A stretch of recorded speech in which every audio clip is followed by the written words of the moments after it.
a Ana de Miguel, que de alguna manera interactuó para que fuera posible mi intervención. Y realmente, bueno, yo estoy muy ilusionada y a la vez, digamos que tengo cierto pesimismo, estoy muy ilusionada por participar en estas jornadas entre España y el gran continente iberoamericano, porque tenemos un desafío común, que es el nuevo desafío del feminismo, sobre el cual muchas mujeres feministas tienen dudas o ni siquiera tienen muchísimas dudas y se pierden muchísimo en la teoría.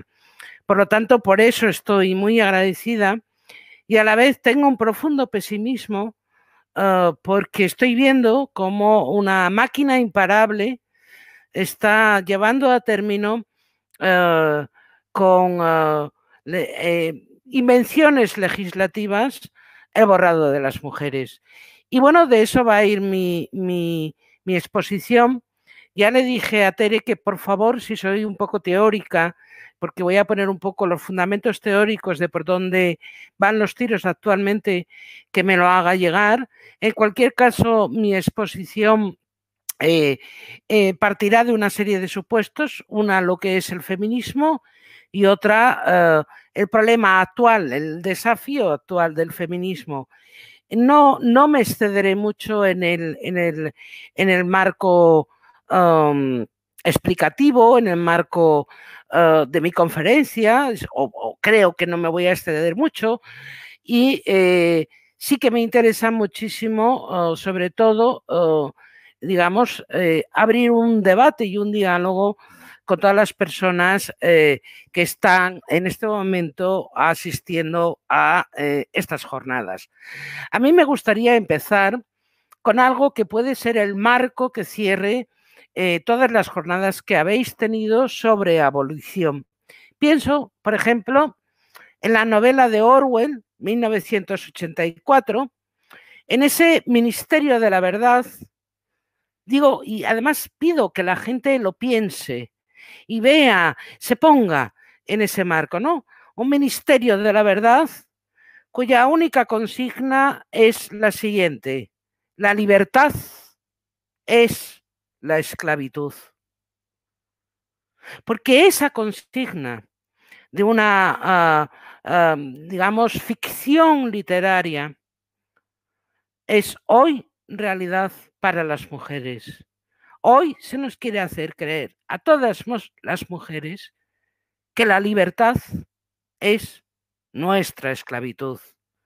Por lo tanto, trascendemos el marco de la ficción literaria y hoy la realidad de esa, la libertad es la esclavitud, tiene como último referente a las mujeres.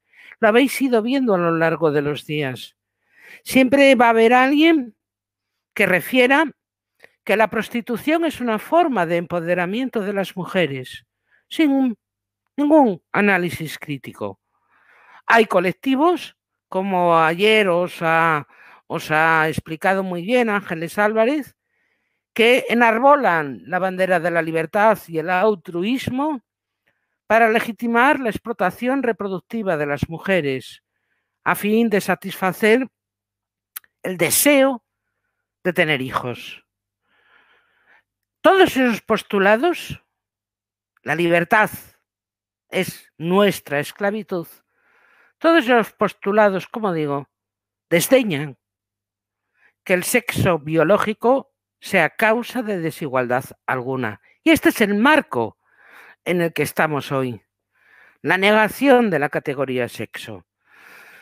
Bien, a nadie se le escapa, o creo que a nadie se le escapa, que sufrimos el torpedeo constante de discursos extremos que a su vez generan demandas sociales contradictorias.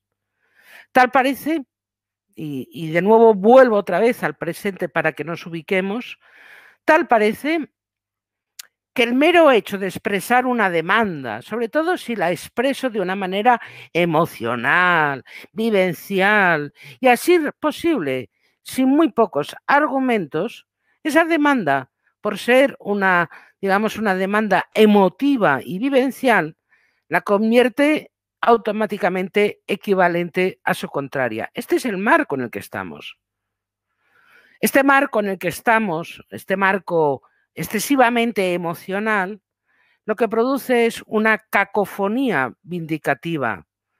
Una cacofonía vindicativa que se abre paso porque en términos políticos y económicos se prescinde del análisis de las consecuencias. Este es un serio problema. Bien, la igualdad como categoría política, jurídica y moral a día de hoy está siendo suplantada por otras categorías que parecen ser similares pero no lo son. Esas otras categorías que suplantan la idea de igualdad son la diversidad, la identidad o la vulnerabilidad. Como si no hubiera además matices que diferencian su significado. La aplicación de sinonimia absoluta impide ver los efectos contrarios o indeseados para las mujeres. Además, todo esto se acompaña de una teoría posmoderna que afirma que los significados atribuidos a los sujetos o a los ideales emancipatorios son meras ficciones. Por lo tanto, el posmodernismo nos va a ayudar a vernos libres de tener que expresarnos mediante argumentos y solo con menos juicios de valor o expresión de emociones dar por sentado que nuestra demanda es válida. Además, en el contexto actual, para las feministas, para nosotras las feministas, se está convirtiendo en imposición teórica que renunciemos al análisis crítico, y este es el marco de mi exposición, que renunciemos al análisis crítico de las relaciones sexo-género. Inquisitorialmente se nos está exigiendo que adjuremos de nuestra lucha contra la desigualdad. A día de hoy, si sois conscientes, yo creo que todas somos conscientes, las mujeres estamos siendo increíblemente fragmentadas. Somos absolutamente fragmentadas y más fragmentadas. Somos casi como una nueva especie animal, objeto de una nueva taxonomía. Las mujeres somos precarias, diversas, brujas, transfronterizas, migrantes, con velo o sin velo, negras, blancas, heterosexuales, lesbianas, anticlericales. Pero toda esta fragmentación tiene como objetivo único, su única finalidad es establecer una ordenación genérica, una ordenación jerárquica que genera desconfianza y que produce, además, la imposibilidad de que el feminismo se articule políticamente. Expresado de otra manera, el feminismo es algo más que una narración cultural, una conjura masónica de hermanas o una adaptación muy emotiva, aún si cabe, de sonrisas y lágrimas, que parece que es por donde quieren algunas que transcurra el feminismo. Si el feminismo decanta en aspectos emocionales o vivenciales, y esto hay que decirlo y remarcarlo mucho, el pensamiento crítico será anulado. No podemos ser y no debemos ser lo que se nos dice que debemos ser. Tenemos, para algunas personas que están un poco perdidas en lo que es el feminismo, parece ser que las mujeres tenemos que representar todo y nada a la vez. La identidad, la diversidad, la vulnerabilidad, la interseccionalidad, el relativismo, la libre elección y la resignificación del cuerpo. Pero no podemos ser mujeres. Desde mi punto de vista, el feminismo no puede ser emocional, vivencial y acrítico. Ser feminista no es una vivencia íntima y no me cansaré de repetirlo. Ser feminista no es una vivencia íntima. Ser feminista, por el contrario, es identificarse con una agenda y no hacer explotar la agenda para que se adapte a las expectativas de cada uno o de cada una, que es lo que ahora está sucediendo.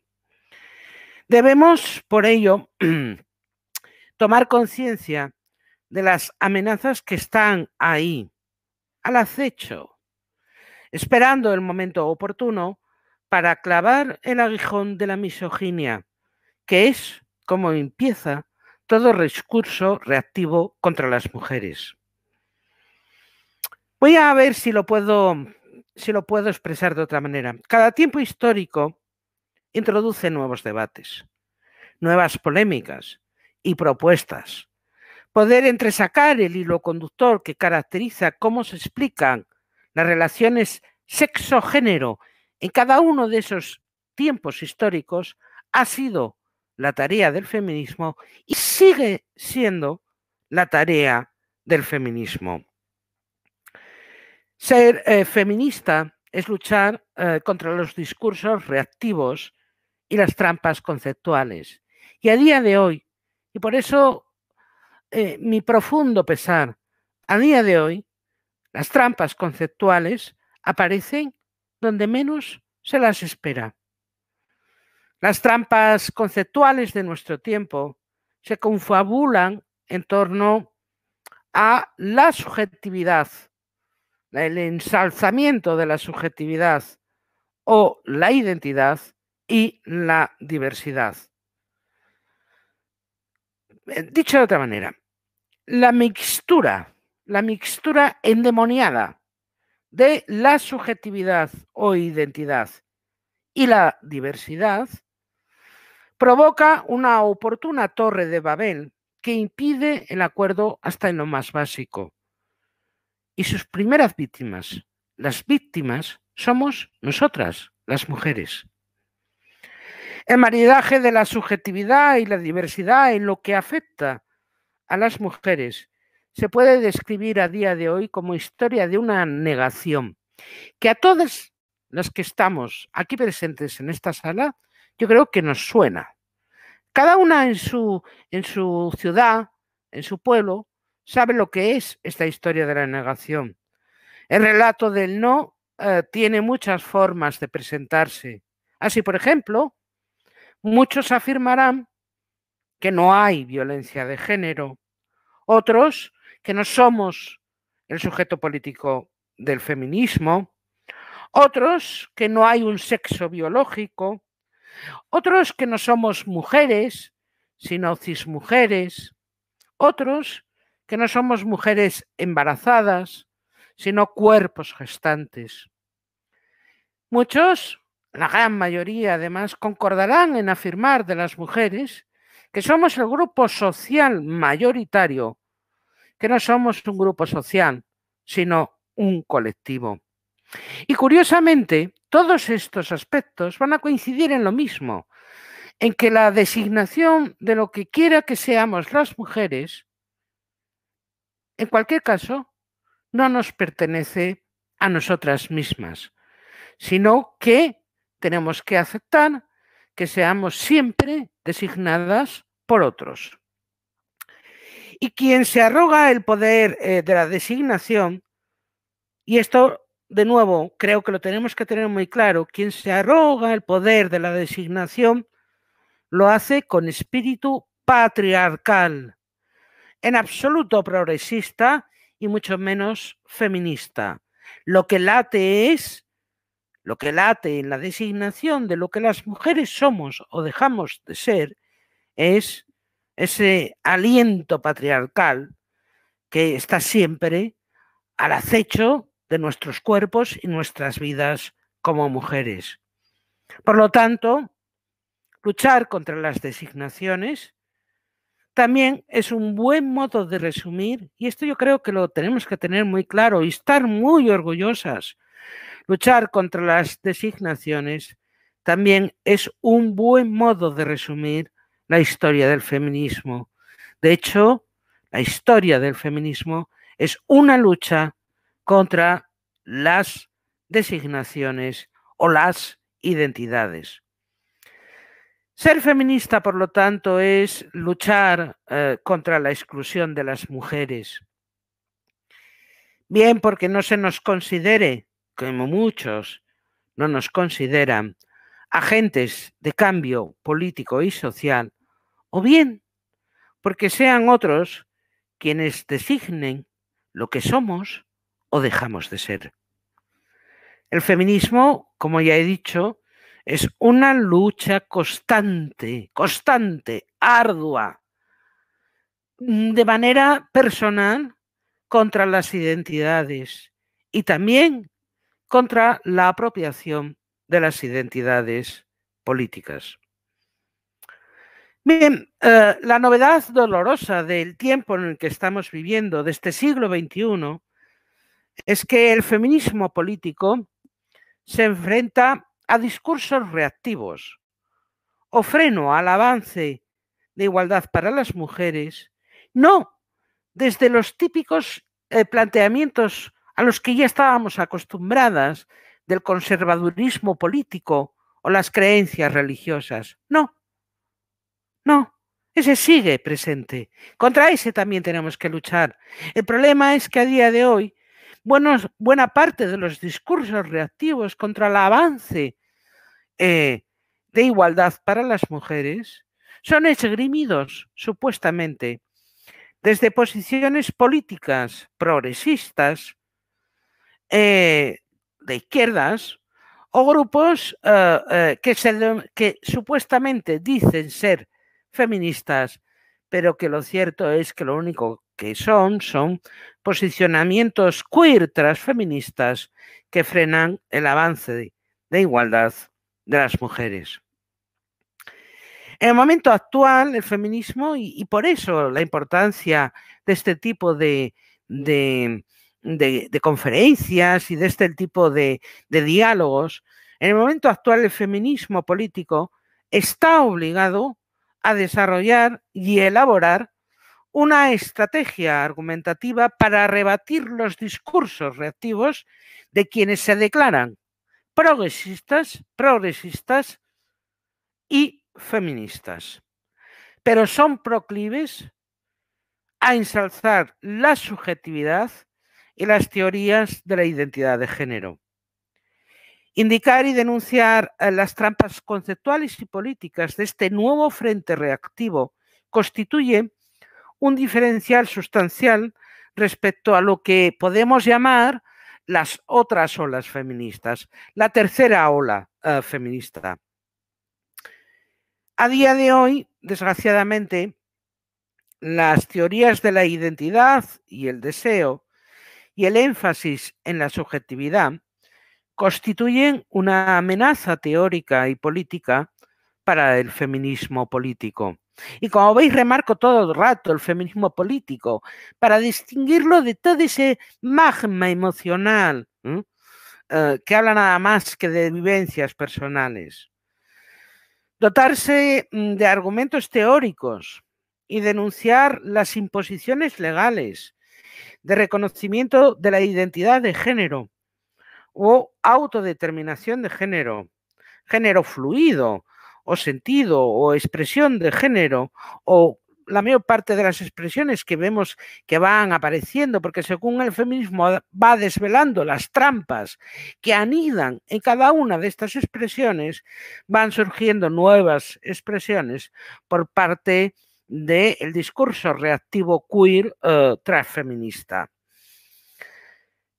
Como decía, hay que luchar contra toda esa amenaza teórica que voy a sustanciar en la identidad de género, y esta lucha, a mi modo de ver, nos ofrece un marco de una realidad distinta en la que se desarrolló, por decirlo de alguna manera, la tercera ola feminista. Tampoco debemos ignorar, como feministas, que el énfasis en la subjetividad y su libre determinación, como habéis analizado en las sesiones anteriores, facilita el camino a la regulación de la prostitución como trabajo y también es la base argumental de las posiciones favorables a regular la práctica del alquiler de vientres. La respuesta del feminismo a esta nueva reacción o misoginia conforma, a mi modo de ver, las bases de la cuarta ola, o sea, introducen un matiz diferencial con lo que podríamos de una manera genérica resumir como la tercera ola del feminismo. Dicho en términos que yo creo que a todo el mundo nos suena, la tercera ola del feminismo se sustancia en un lema que además hemos enarbolado como una bandera, ¿no? Que es aquel lema de lo personal es político. Pero desgraciadamente, a día de hoy, hay personas de izquierda y que se dicen feministas que en vez de enarbolar esa bandera feminista, lo personal es político, nos quieren hacer creer que lo bueno ahora es decir que lo político es lo personal, lo que me afecta a mí como subjetividad. Y corresponde precisamente a la teoría feminista explicar la diferencia. No es lo mismo afirmar que lo personal es político que afirmar que lo político es lo personal. Da lugar a dos realidades absolutamente distintas. Bien, este es el marco en el que estamos. Ahora bien, vamos a retrotraernos un poco. ¿Cuándo surge cuándo empieza este conflicto en torno a la categoría sexo y género? Bien, a finales de los 80 y comienzos de los 90, se puede distinguir a la perfección dos grandes corrientes en el feminismo. Yo creo que todo el mundo lo tenemos muy claro. Por el uso dado al término género. Es decir, cómo se entiende la categoría género va a marcar el diferencial después de los años 90 entre lo que es el feminismo y lo que es las teorías del género que a día de hoy se expresan en lo que llamamos lo queer, transgénero, transfeminista. El feminismo que se reconoce en el ideal, en el potencial emancipatorio de las ideas ilustradas, va a entender que la categoría sexo como la de género han de ser revisados críticamente. Este es el pilar del feminismo, la revisión crítica de la categoría sexo-género. El feminismo no aceptará el uso neutro y va a recurrir a desmenuzarlos analíticamente hasta que sea comprensible que bajo la aparente neutralidad del sexo / género se esconde la más brutal desigualdad, la desigualdad estructural que las mujeres padecemos en cualquier cultura y en cualquier tiempo histórico. Así pues, el feminismo, ese feminismo que va a utilizar la categoría sexo-género, ha intentado mostrar de modo crítico cómo la construcción y significado dado a la diferencia sexual, que es una evidencia, es un dato empírico, que varones y mujeres tenemos una diferente conformación corporal, pero lo que va a hacer el feminismo es, a partir de esa diferencia sexual, lo que no puede hacerse es entender que los sexos somos identidades biológico-sexuales ontológicamente diferenciadas. Ese va a ser el marco. Es decir, yo puedo presentar una diferencia corporal, pero a partir de ahí no es ontológico.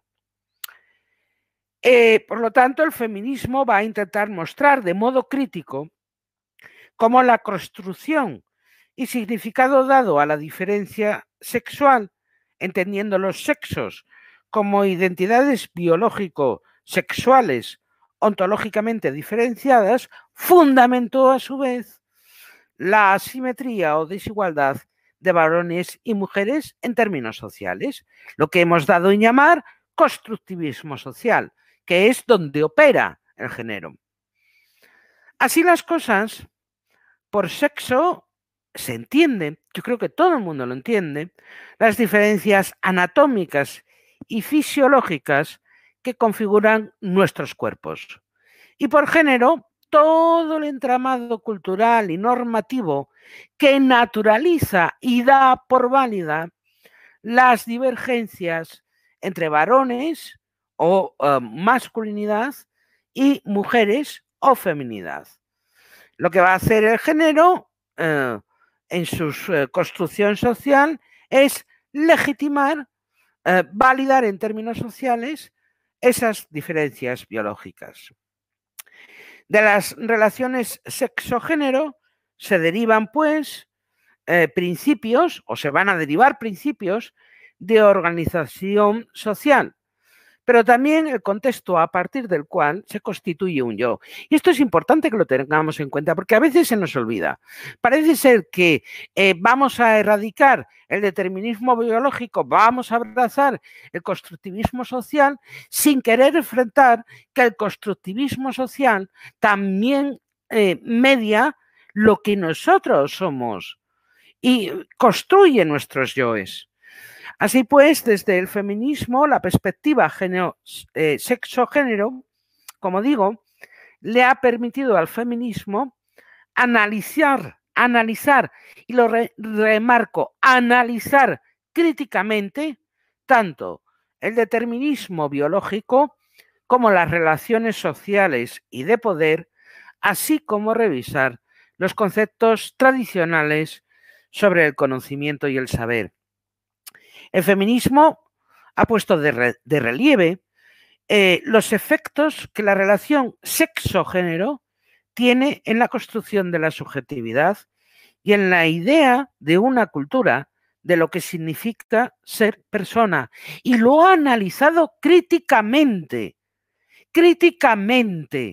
para no aceptarlo y sobre todo para no elevarlo a categoría de reconocimiento jurídico, que es lo que pretenden aquellos que se declaran defensores de la identidad de género. Pero volveré sobre ello posteriormente. La relación sexo-género vertebra, como decía, la organización social y el eje del poder en cualquier contexto histórico o cultural, produciendo asimetrías entre mujeres y varones. A la perspectiva de la desigualdad, sea en el terreno social, político, sexual o de construcción de la identidad, donde las expectativas de mujeres y varones difieren sustancialmente, se le denominará patriarcado.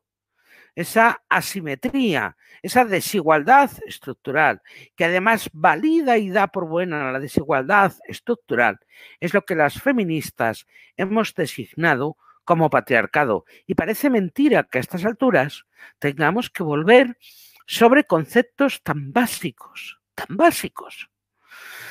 Por lo tanto, la historia del feminismo consiste en una descripción detallada de la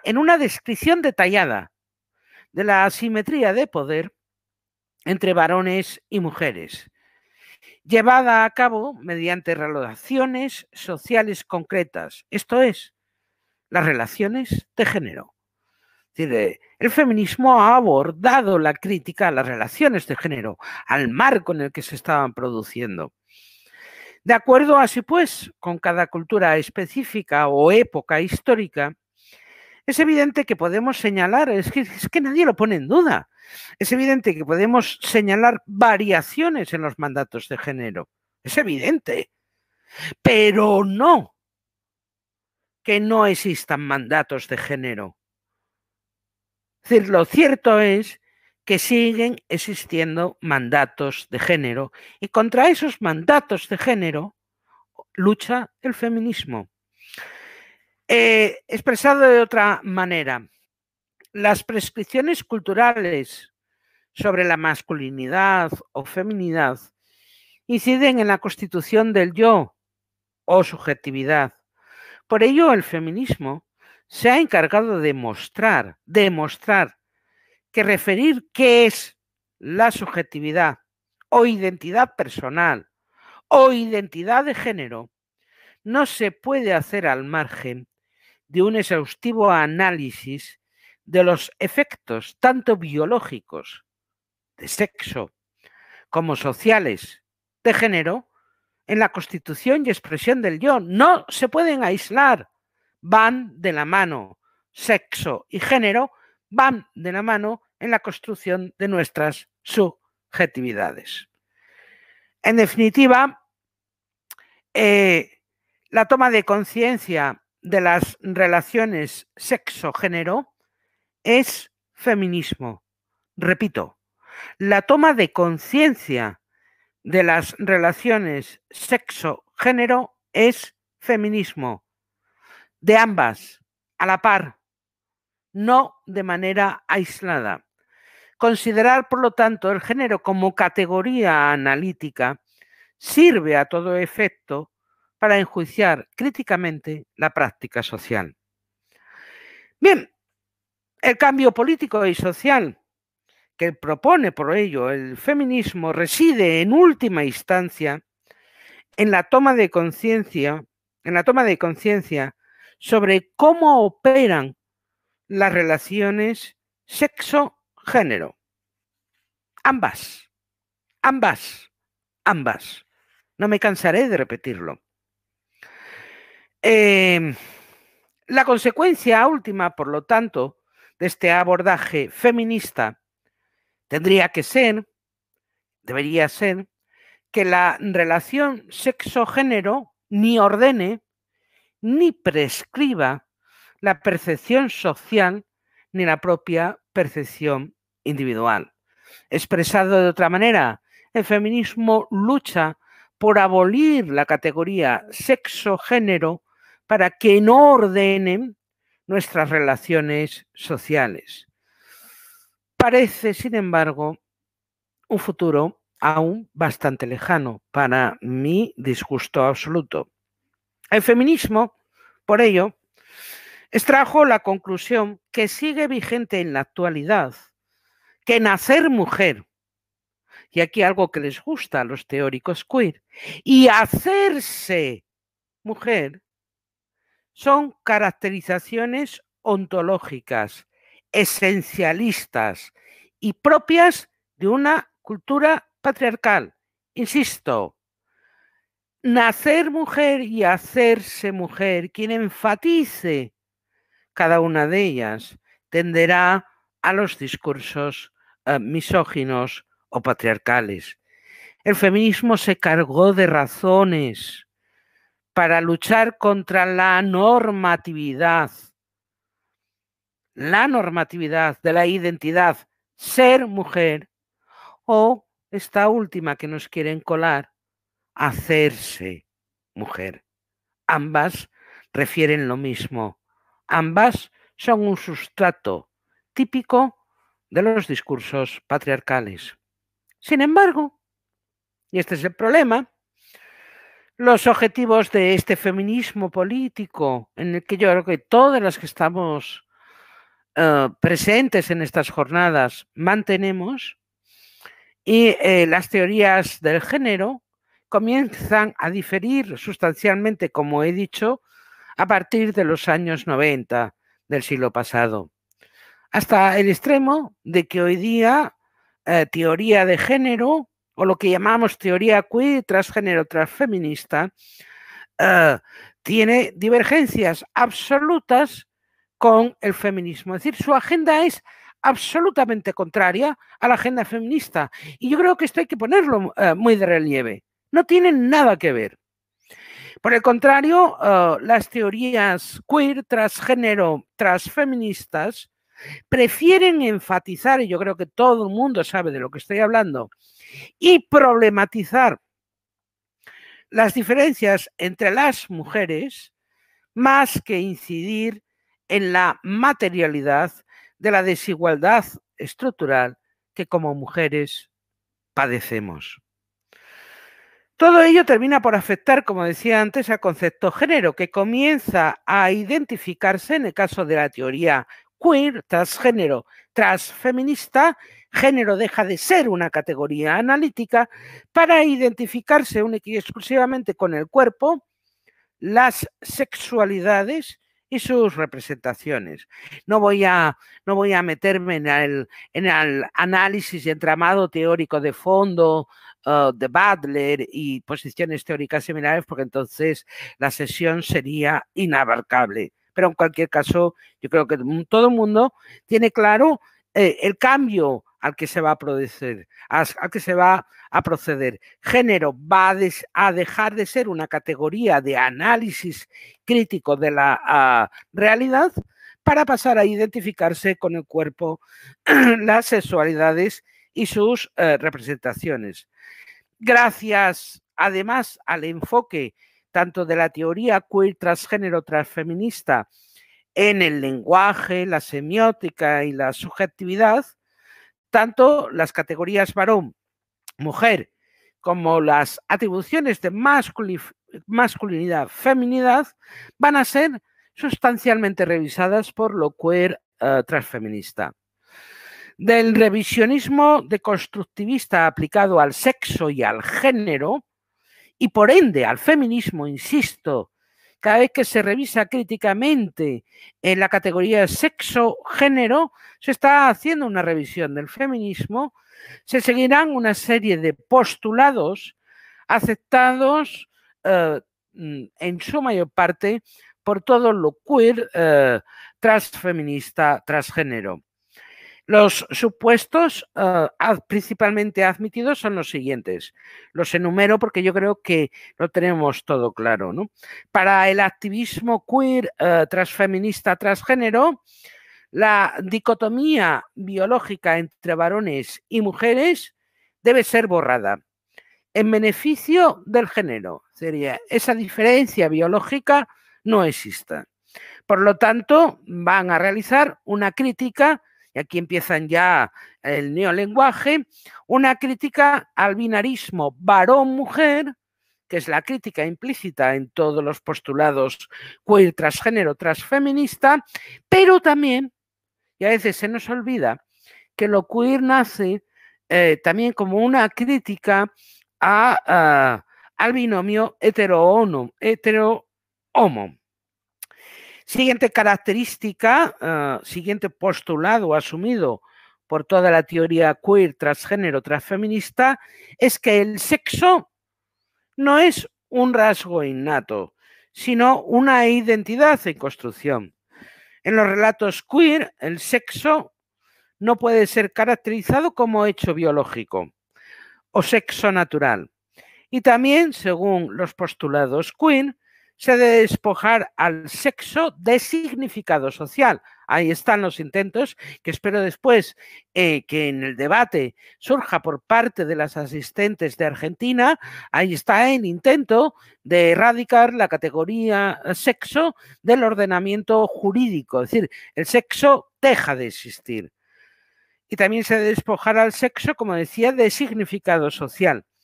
Ya que van a decir los teóricos queer, la lectura perceptiva de los genitales es ideológica. En fin, la percepción visual de lo que somos es ideológica. Vale, perfecto. Y otro postulado que yo creo que está presente en todos los planteamientos queer, transfeministas, transgénero, es que se debe proceder a una definición plural de género para desbancar, según ellos, los estrechos márgenes críticos en los que el feminismo se ha instalado. Insisto en esto porque no es menor. Uno de los objetivos de la teoría queer, transfeminista, transgénero es la suplantación del feminismo. Bien, todas estas caracterizaciones conforman lo que yo humildemente describo como generismo queer. Y lo describo como generismo queer porque me niego a hablar de transactivismo y transgenerismo, porque creo que toda imposición normativa tiene una neolengua. La nueva imposición normativa queer tiene su propia neolengua, ¿no? Entonces, utilizar su neolengua facilita, es decir, transgenerismo casi es plegarme a la neolengua, y como me voy a negar a plegarme a la neolengua, me niego a hablar de transgenerismo, aunque tenga un trasunto crítico que entiendo que lo tiene, pero prefiero hablar de generismo queer. Es más intuitivo, es igual de intuitivo que lo es el sexismo. Es decir, cuando yo digo sexismo no hay mucho que explicar. Bueno, pues tendremos que llegar a un momento en que cuando digamos generismo también no haya mucho que explicar, sino que es esa percepción, que es esa anulación de las mujeres. Bien, en este sentido, la apelación constante, como decía, desde lo queer, transfeminista, transgénero, a la subjetividad comporta, como decía antes, una agenda absolutamente, diametralmente opuesta a la agenda feminista. Por ejemplo, y ya que además lo habéis analizado en los días previos, por lo tanto, a mí me viene muy bien, porque eso ya está analizado. Serán temáticas recurrentes del transfeminismo o generismo queer, las siguientes. Yo creo que a todo el mundo les va a sonar. La reflexión sobre las identidades en consonancia al posmodernismo, la construcción de la identidad de género, la prostitución como trabajo sexual y los derechos de las trabajadoras del sexo, la pornografía como pornofeminismo, la crítica a la institucionalización del movimiento gay y lésbico, el debate sobre el cuerpo, sus representaciones y modificaciones, negando la categoría sexo. Todos ellos coinciden, todos estos postulados coinciden en lo mismo. Hacen una defensa de la autonomía del cuerpo, pero curiosidad. Y eso que dicen ser progresistas para uso mercantil, independientemente de las consecuencias. La denuncia van a coincidir además en los postulados queer, transgénero, transfeminista, en la denuncia de la idea de igualdad y el énfasis en la diversidad desde el relativismo cultural. Bien, a mi modo de ver, y aquí puede ser objeto de un largo debate, el principal error de análisis de la teoría queer, transfeminista, transgénero, como veis estoy todo el rato remarcando, porque no quiero que haya lugar a dudas. Es decir, forman parte, lo queer, transgénero, transfeminista es lo mismo. Y por lo tanto, por eso lo remarco todo el rato. El principal error de análisis de la teoría queer, transgénero, transfeminista ha sido encuadrar el feminismo en el marco de las políticas identitarias. Y, a ver, no tengo tiempo, pero es que este es un debate teórico de fondo. Es decir, el feminismo no es una teoría de las identidades. El feminismo, de hecho, toda su larga historia es la historia del absoluto rechazo a la identidad, en el caso en el que nos afectan las mujeres, a la identidad ser mujer. Para el feminismo, la identidad ser mujer y hacerse mujer ha sido siempre la que ha marcado el camino de la desigualdad estructural que las mujeres padecemos. Bien, este es el marco. Por lo tanto, el feminismo no es una teoría de las identidades, el feminismo es una teoría política. Volveré sobre ello. En sus planteamientos más desbocados, la teoría queer da pie a extrañas identificaciones. Insisto, sé que a través de las redes es muy difícil ver el marco irónico de las cosas, pero en el fondo esto tendría que poner en términos virtuales, va en modo ironía, para que nadie se desmelene. En sus planteamientos más desbocados, como decía, la teoría queer da pie a extrañas identificaciones. Así, por ejemplo, y yo creo que a muchas nos va a sonar, ser mujer, ser mujer se identifica al orden heterosexual. Vaya usted a saber por qué. La heterosexualidad con el colonialismo. El colonialismo con ser blanco con ser burgués y ser burgués con el capitalismo. Así enumerado, insisto, puede resultar ridículo, pero lo cierto es que todas estas identificaciones queer, transfeministas, transgénero, se asientan en una jerga expresiva que cualquiera puede reconocer. Es uso absoluto por parte de estos postulados hablar de lo hegemónico, heterocentrado, decolonial, racializado, anticapitalismo, todo en una suma, como si todo fuera lo mismo. Puede la crítica queer al binarismo, por otra parte, varón-mujer, pretende deconstruir el binarismo, pero ¡uy! ¡Qué casualidad! ¡Qué casualidad! Resulta bastante llamativo que el pensamiento queer, transgénero, transfeminista, solo deconstruya a las mujeres, a nosotras las mujeres.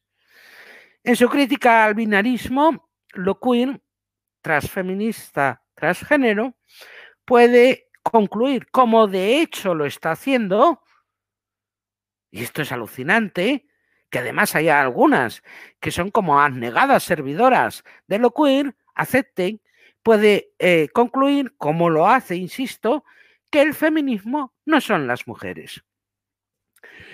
Bien, preguntémonos algo, porque tenemos que preguntarnos cosas. ¿A qué obedece la deconstrucción de la categoría mujeres?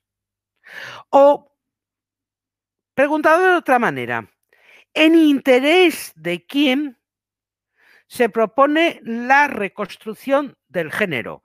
Insisto, son dos preguntas, es una pregunta reformulada de dos maneras distintas, pero que es importante que tengamos siempre presente cuando hacemos el análisis crítico de la realidad que desgraciadamente nos ha tocado vivir.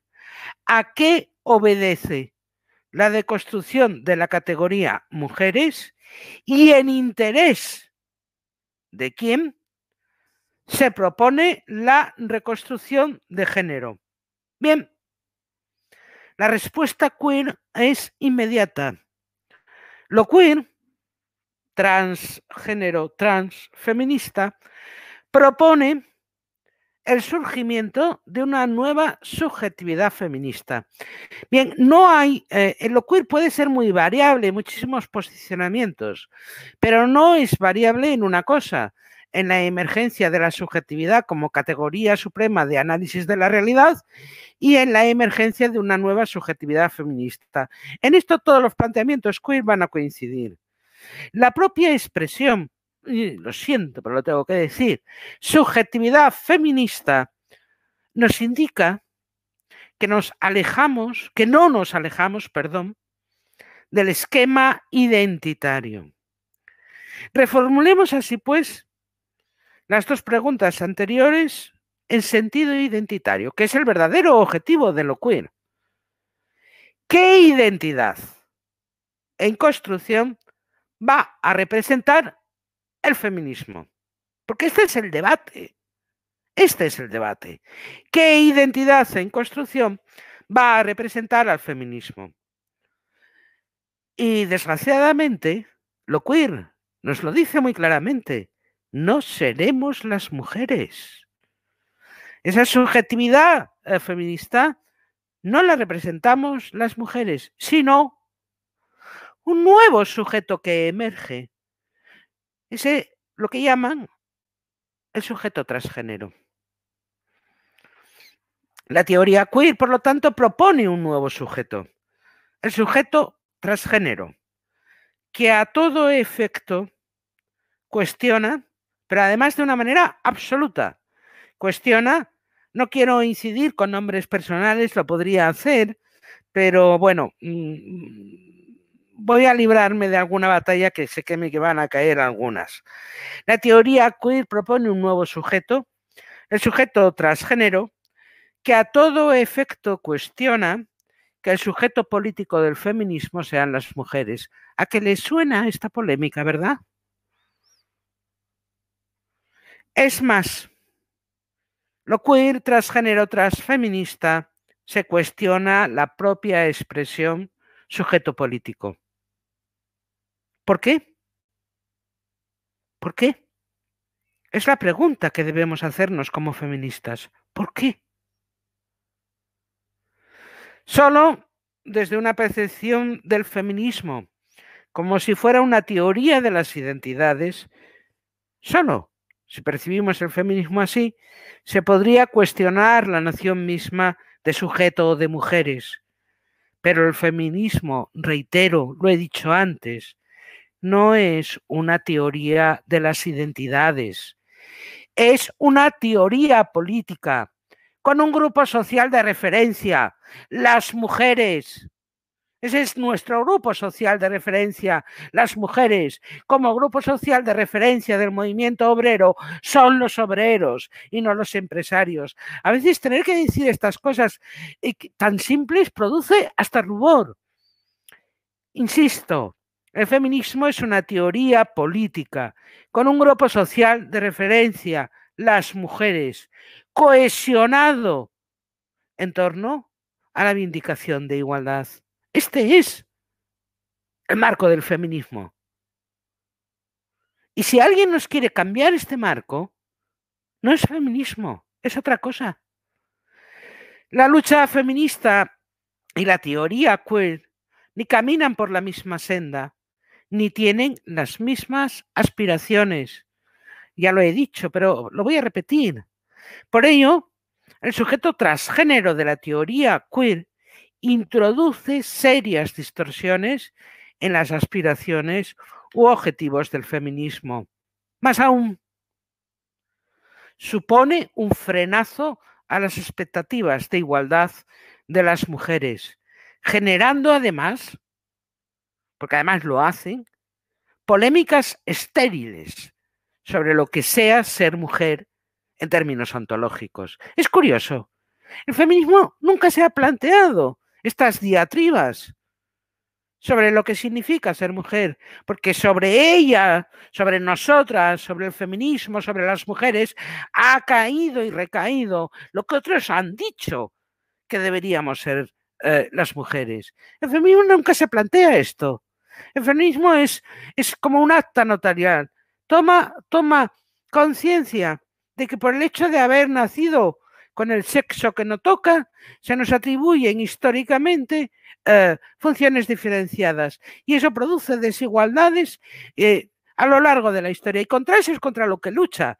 No se enrolla en la metafísica esperpéntica de que alguien designe lo que somos las mujeres y que encima lo tengamos que aceptar. No sé, me estoy yendo un poco por los hilos de Úbeda, por los cerros de Úbeda, pero es que...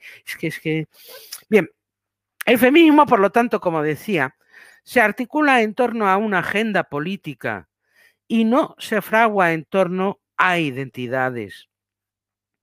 Pero cuando desde los postulados queer, transfeminista, transgénero, se cuestiona la propia categoría mujeres como grupo social de vindicación política, no podemos dejar de analizarlo contextualmente como feministas. Justito, justito, cuando las mujeres estamos alcanzando una notable visibilidad político-social, se reaviva desde microgrupúsculos de la izquierda política que se denominan a sí mismos feministas, una imposición que exige a las mujeres que aceptemos categorías inestables, permeables y fluidas como transgénero y que además nos veamos en ella representadas. ¿Y qué más, Manolín? Bajo la acusación de transfobia, si no aceptamos el nuevo contrato por el que se nos invisibiliza. Y esta imposición es una imposición reactiva, misógina y patriarcal. Y contra ello el feminismo va a luchar. Ser feminista, por lo tanto, voy acabando, voy acabando de aquella manera. Ser feminista, por lo tanto, y es curioso, es decir, si además lo podemos ver a lo largo de la historia del feminismo, ser feminista es desidentificarse, repito, desidentificarse de las pautas de adscripción de género, justo el modo de operar contrario al sujeto transgénero, que pretende que nos identifiquemos en el género. Así pues, como feministas, debemos describir los elementos de distorsión que introduce el sujeto transgénero. Por ejemplo, voy a poner ejemplos. ¿Cuáles son esos elementos de distorsión del sujeto transgénero? Por ejemplo, en la articulación política comprobamos que el debate se desplaza de la igualdad a la diversidad, de los derechos a los deseos, de la vindicación colectiva a la subjetividad individual. Se pretende presentar el sujeto transgénero, sujeto de voluntad inclusiva, que aunaría, así como si fuera, que aunaría a gays, lesbianas, a los que ejercen algún tipo de sexualidad disidente, travestis, transexuales, mujeres y racializadas, como si no hubiera diferencias de agenda. Es decir, es todo la uniformidad más absoluta. El sujeto transgénero procede, además, a designar lo que las mujeres somos o dejamos de ser. En definitiva, yo creo que ya con las explicaciones que he dado se va entendiendo, aunque haya mucha énfasis teórico. En definitiva, transgénero es el nuevo sujeto omnímodo que no duda en disputar la herencia con el feminismo. Y esta batalla se está librando a día de hoy en una expresión y sus derivados, la identidad de género. Para algunas, sobre todo de las que me escuchan, desgraciadamente una realidad jurídica. En España estamos luchando para que esta imposición jurídica no se transcriba en leyes. En Yogyakarta, en 2006, asistimos a la definición de la identidad de género. Para muchas es conocida cuál es, pero me gusta que incidamos en ella, porque se ven muchos aspectos. Según lo definido en Yogyakarta, la identidad de género se refiere a la vivencia interna e individual del género, tal como cada persona la siente profundamente. Estos sentimientos, tal como cada persona la siente profundamente, la cual podría corresponder o no con el sexo asignado al momento de nacimiento, incluyendo la vivencia personal del cuerpo y otras expresiones de género, que pueden incluir la vestimenta, el modo de hablar y los modales.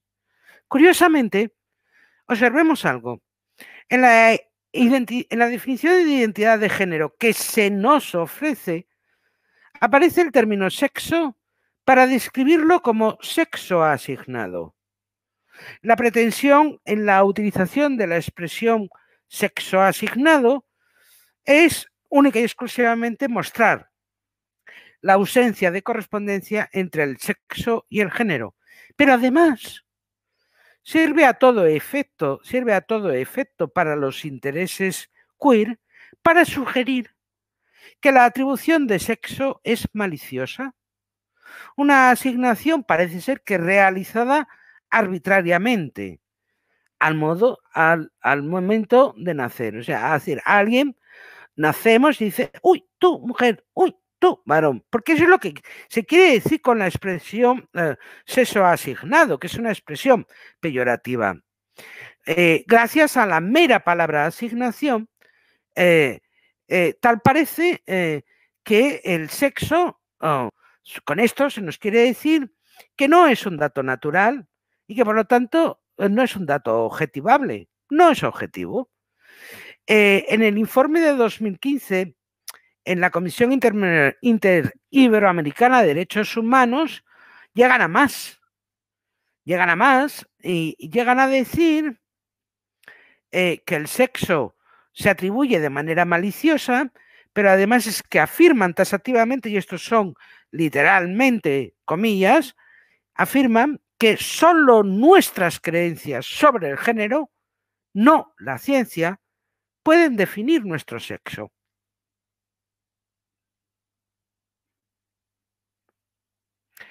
Bien, descrito de otro modo, esta definición de identidad de género es autorreferencial. Pero, desgraciadamente, concebir el género como categoría identitaria impide, y este es el problema para el feminismo, impide percibir que el género no es un atributo ontológico del yo, sino un síntoma que causa desigualdad, sobre todo a las mujeres. La regulación de identidades amparadas en la subjetividad, tal como es la identidad de género, es de suyo conflictiva. Es absolutamente conflictiva, como de hecho lo está siendo. No puedo entrar tampoco en ello ahora, ya que la esfera pública y el marco legal que le da sustento no se articula en sensaciones, íntimas convicciones, sentimientos o deseos que difícilmente pueden ser comunes. Es decir, lo común, lo público, no puede regular deseos ni subjetividades. Otorgar reconocimiento jurídico a una supuesta identidad de género que niega evidencias empíricas, como el sexo, que traza líneas divisorias y cuyo único sustrato son las creencias personales, sería una broma de pésimas consecuencias si no fuera porque ya hay países donde están consiguiendo el reconocimiento normativo y jurídico. Admitir la construcción social del género no implica, y esto hay que decirlo, no implica que se pueda modificar a voluntad. Así que quienes se decantan por la identidad de género sirven de correa de transmisión en el sostenimiento de los mandatos de género y de las tesis patriarcales. Por otra parte, si en una sociedad democrática, y esto es alucinante, pero es así, si en una sociedad democrática el Estado carece de autoridad para determinar cómo debemos ser, difícilmente se puede conciliar con la estrategia política queer que por medio de la identidad de género pretende ejercer cierto control sobre el significado social de sexo-género e implantar nuevas representaciones de género que enmascaran tanto la desigualdad estructural de las mujeres como la discriminación de las minorías sexuales. E insisto en esto, aunque no me puedo meter en ello a fondo. La identidad de género, esta es una frase que va a traer consecuencias negativas para mí, la identidad de género es a todo efecto el nuevo PIN de control sexual. La identidad de género se corresponde con una definición esencialista de lo que es el género y, por tanto, la imposición jurídica de la identidad de género daría paso a una nueva normatividad de la heteronormatividad contra la que el feminismo ha luchado. Pasaríamos a día de hoy a la queer normatividad. Y ahora sí, un breve recorrido por esto y luego ya lo dejo. Toda normatividad se ampara en diversos grados de binarismo. Es más, es que normatividad y binarismo van de la mano. Buena parte de la lucha feminista consistió en que los binarismos o dicotomías epistemológicas que el conocimiento humano es capaz de desplegar, y son muchas, no remitieran a una identificación sexual. Esto es, buena parte del feminismo se ha ido en que la dicotomía, por ejemplo, mente-cuerpo, que es una dicotomía epistemológica que nos sirve para operar con la realidad, sin embargo, no se ascribiera a mujeres o varones o mujeres. Es decir, en eso ha consistido buena parte de la lucha feminista. Así, por ejemplo, las distinciones binarias, cultura-naturaleza, mente-cuerpo, producción-reproducción, público-privado, trabajo-casa, ambición-cuidado, independencia-dependencia, poder o ausencia de poder, se ascribieron desde la tópica misógina en función del sexo también. En el imaginario misógino, los varones representan lo relativo a la cultura, la mente, la producción, lo público, el trabajo, la ambición y la independencia. Las mujeres somos, por el contrario, expresión de la naturaleza, el cuerpo, la reproducción, lo privado, la casa, el cuidado, la dependencia y la ausencia de poder. Contra estas identificaciones ha luchado el feminismo. En cierta medida, de hecho, los logros feministas, que esta también es otra perspectiva que podríamos siempre tener presente, se podrían medir por el grado de desidentificación alcanzado en una sociedad respecto al patrón dicotómico de conocimiento y su inadecuada correspondencia con los sexos. Expresado de otra manera, a mayor grado de desidentificación, mayores cotas de igualdad social. Y a mayor grado de identificación entre binarismos epistemológicos con los sexos, menores cotas de igualdad. Yo creo que más o menos se entiende. El feminismo, al analizar críticamente las relaciones sexo-género, pudo fundamentar que las diferencias anatómicas derivadas del sexo no pueden acarrear diferencias inmutables. Pero también la distinción sexo-género permitió al feminismo argumentar que la construcción social o cultural derivada del género es absolutamente una ficción reguladora que causa desigualdad. Insisto, el género es una ficción reguladora que causa desigualdad.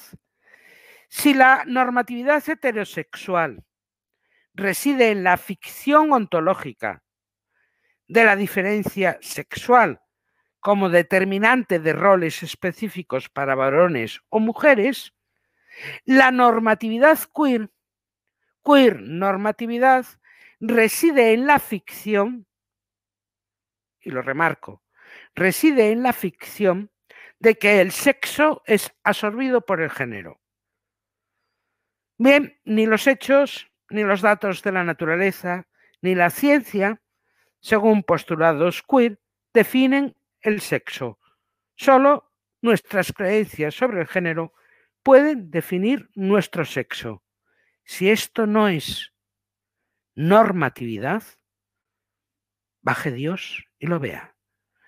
El significado social dado a las creencias de género por parte de lo queer se presenta, y este es el problema, se presenta como un mandato o ficción reguladora que genera sus propios binarismos. Hete aquí que la teoría que pretendía eliminar los binarismos lo que hace es eliminar unos binarismos para sustituirlos por otros.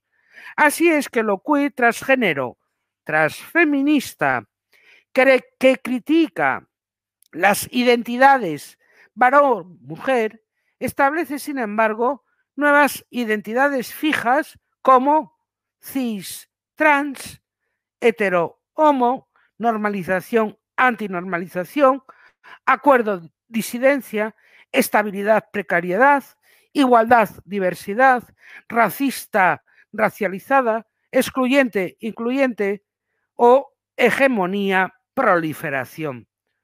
Por señalar solo algunos de los binarismos queer de uso más extendido.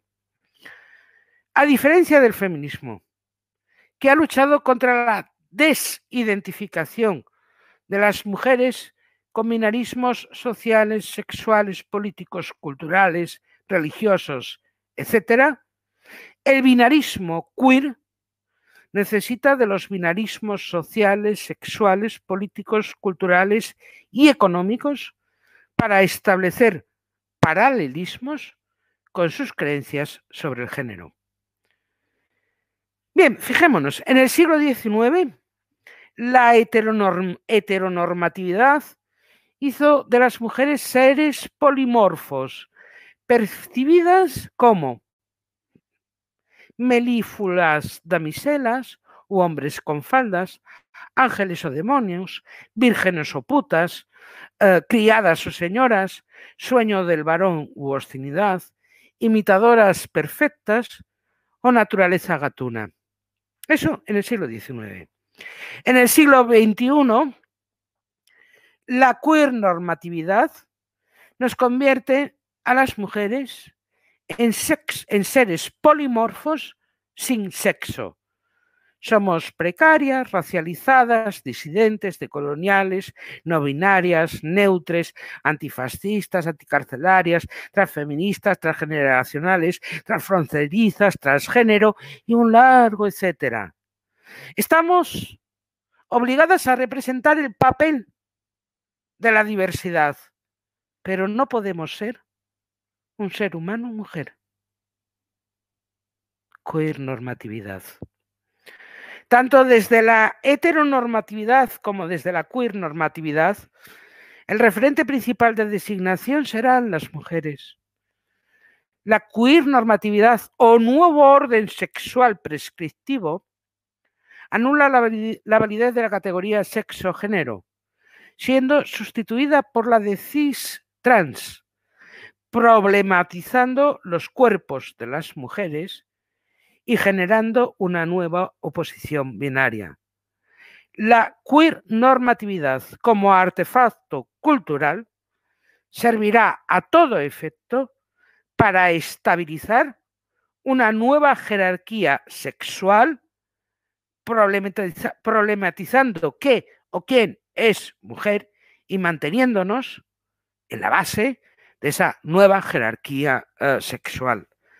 El nuevo binarismo cis-trans, fundamentado en la identidad y subjetividad, establece un marco comparativo mediante el cual realizar juicios de valor en detrimento tanto del feminismo como de las mujeres. Y yo espero que a muchas de las que me estáis escuchando esto os suene y desgraciadamente bastante. Así, por ejemplo, la resistencia de las mujeres a la designación cis será una muestra de transfobia. No plegarse al reconocimiento jurídico de la identidad de género será cissexismo. Y recurrir al análisis crítico de la relación sexo-género para desvelar los mecanismos de desigualdad sexual será optar por un enfoque cisnormativo. Cis significa, en definitiva, según la queer normatividad, sostener la posición de privilegios de las mujeres, así como apunta la perspectiva de un feminismo hegemónico. Lo queer, transgénero, transfeminista fabrica, y ahora sí estoy acabando en serio, fabrica y abusa de una neolengua que los caracteriza. Cis, trans, transincluyente, heteronormatividad, heteropatriarcado, cis-heteropatriarcado, cis-sexismo, cis-normatividad y también las propias de queer, transgénero y transfeminismo. Lo queer transgénero huye de toda evidencia, niega la categoría sexo y la de mujeres, quiebra todo vínculo entre el cuerpo, el sexo y el género para afirmar como única realidad, inmutable la subjetividad. Lo queer, transgénero, transfeminista tiende a la polarización, generando nuevas dicotomías. Establece así una nueva jerarquía estamental que, buscando la confrontación, pretende a su vez promover adhesiones inmutables. Del lado bueno de la nueva jerarquía estarán las personas racializadas, disidentes, decoloniales, no binarias, neutres, antifascistas, transexuales, travestis, transgénero, transfronterizas y un largo etcétera. Del lado malo, quienes, como nosotras, las feministas, no nos plegamos a esta nueva jerarquía sociosexual. Y eso sí, a modo de conclusión, si no hay frontera alguna entre varón, mujer o personalidad transgénero, si las identidades son fluidas y dependen de la autopercepción, si el género es fruto de una elección y no de una imposición normativa, si en la explicación de la interacción social no cabe el análisis crítico de las relaciones sexo-género, entonces apenas hay resquicio alguno por el cual se pueda fundamentar la necesidad de articular políticas específicas para las mujeres. Si el sexo es irrelevante a nivel jurídico, todas las políticas para combatir la desigualdad estructural que las mujeres padecemos se tornan irrelevantes. Eliminar la categoría sexo como dato necesario de interpretación política, social y jurídica es un acto de misoginia. Es un acto de misoginia, la eliminación de la categoría sexo. Negar el sexo y universalizar el género como liberador es un rotundo éxito del patriarcado, ya que la única certeza, como afirma Laqueur, es que el dolor y la injusticia tienen género y corresponden a signos corporales del sexo. Y muchas gracias. He acabado la exposición.